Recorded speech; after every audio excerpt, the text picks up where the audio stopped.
Welcome to this beginner-friendly tutorial on auto layout in Figma. Auto layout helps you automatically organize and resize elements in your designs, which is super helpful for UI and UX designers. By the end of this video, you'll confidently use auto layout in real design projects. So let's jump right in and begin. Auto layout is a feature in Figma that allows your designs to grow or shrink automatically based on the content inside them.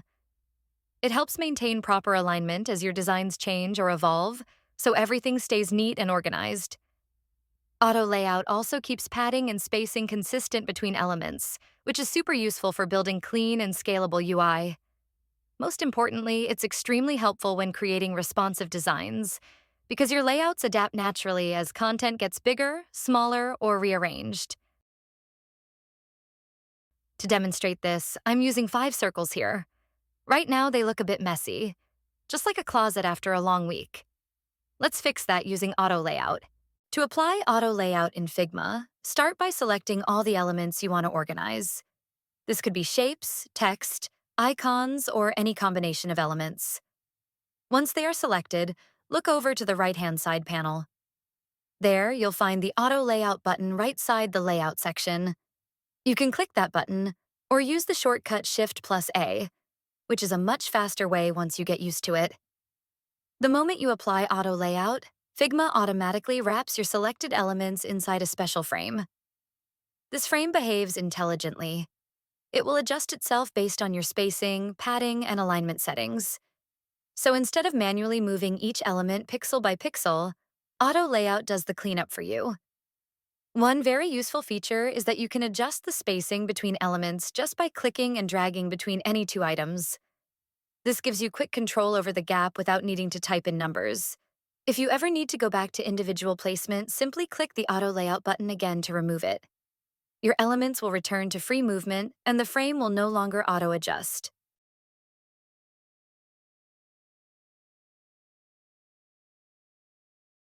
Auto Layout in Figma includes 4 layout modes: freeform, vertical, horizontal, and grid. Let's start with freeform. In freeform mode, your elements are not locked into any strict alignment. You can move them around anywhere inside the frame just like normal objects. This mode is helpful when you need flexibility or when you want to rearrange elements manually without Figma snapping them into place. Next, we have the vertical mode. Vertical mode stacks your items from top to bottom in a clean, orderly list. It's perfect for things like menus, lists, paragraphs, onboarding steps, or any design where items should naturally flow downward. The spacing between each item stays consistent, and when you add or remove an element, the layout automatically adjusts without breaking. Then comes the horizontal mode. This arranges your items side by side from left to right. It's ideal for navigation bars, buttons with icons, product tags, or any design where elements need to sit in a row. Finally, there's grid mode, a new and powerful feature currently in beta. Grid mode organizes your elements into a structured grid with rows and columns, almost like a mini layout builder inside Figma. You can control how many rows and columns you want, resize them, and even make elements span across multiple cells. This is extremely useful when designing card layouts, dashboards, galleries, or bento-style interfaces. As you resize the parent frame, the grid adapts beautifully, keeping everything neat and responsive. We'll explore each of these modes and their controls in detail so you can choose the right layout mode for every design situation. Just below the layout mode buttons, you'll notice 2 important fields labeled W for width and H for height. These fields control the exact size of the element you've selected.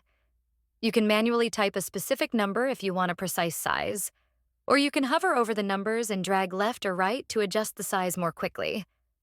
Another option is to resize the element visually by grabbing any of its edges and dragging until you reach the size you want. Next to these fields, you'll see a small square lock icon. When you click this icon, it locks the element's aspect ratio.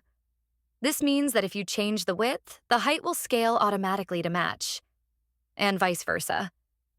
It's extremely useful when working with images, icons, circles, or thumbnails because it prevents them from becoming stretched, distorted, or uneven.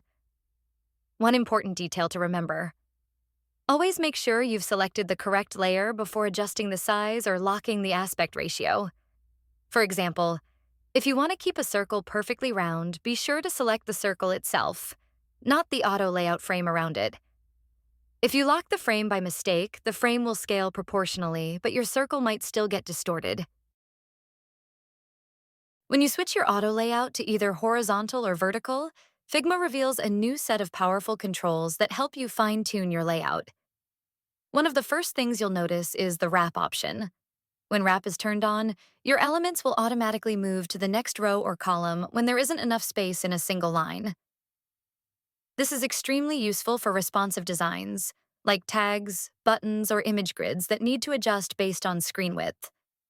Just below that, you'll find the width and height controls, each with a dropdown.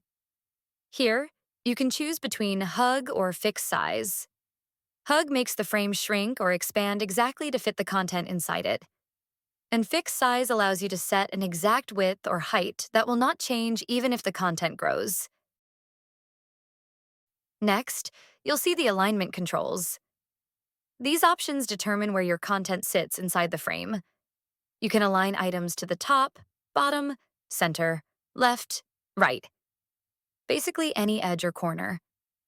This becomes especially important when your frame is larger than its contents, because the alignment visibly shifts everything inside. Below alignment, you'll find the gap setting. This controls the spacing between each element in the layout.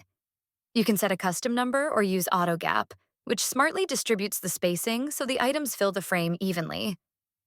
This is perfect for clean, balanced layouts. Finally, you'll see the padding section. Padding is the space between the edge of the frame and the elements inside it. By default, padding is linked, so all sides change together. But you can break the link to adjust each side individually. Great for layouts where top, bottom, left, and right spacing needs to be different.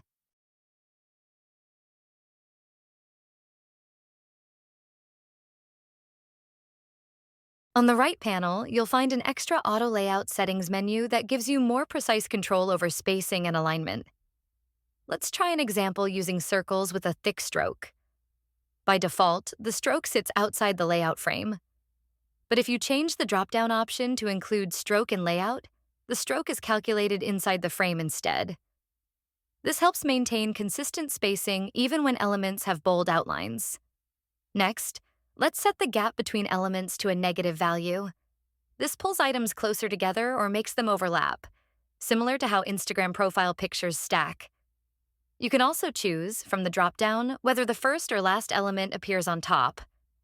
There's one more useful setting here. Align text baseline. Add an icon and some text inside an auto layout. They will align automatically, but when you increase the text size, the icon might shift. Turning on Align Text Baseline forces the icon to follow the same visual baseline as the text, keeping everything perfectly lined up regardless of text size. Now let's see how auto layout works in an actual design. For example, a YouTube video page. To make a page like this fully responsive, we need multiple layers of auto layout working together. First, group the frames inside an auto layout frame. This ensures the spacing between them always stays consistent, whether the title becomes a single line or stretches into 2 or 3 lines. Without auto layout, the text could overlap or shift unpredictably. Next, wrap the thumbnail, text group, and other elements inside another auto layout frame. This helps control the spacing between each element of the card and keeps everything aligned neatly as the card resizes. Finally, when you place several cards in a list, using auto layout on the entire card lets you manage the spacing between multiple cards easily. You can increase or decrease spacing for the whole list with just one tweak. In real-world design work, layouts like these require multiple layers of nested auto layout. And once you get used to it, you'll see how powerful and time-saving it is. It keeps your designs responsive, clean, and easy to maintain. You now understand how to work with auto layout. All layout modes, padding, gaps, alignment, grid system, and practical use cases in UI design. If you found this tutorial helpful, make sure to like, subscribe, and turn on notifications to learn more Figma tips. Thank you for watching, and I'll see you in the next video.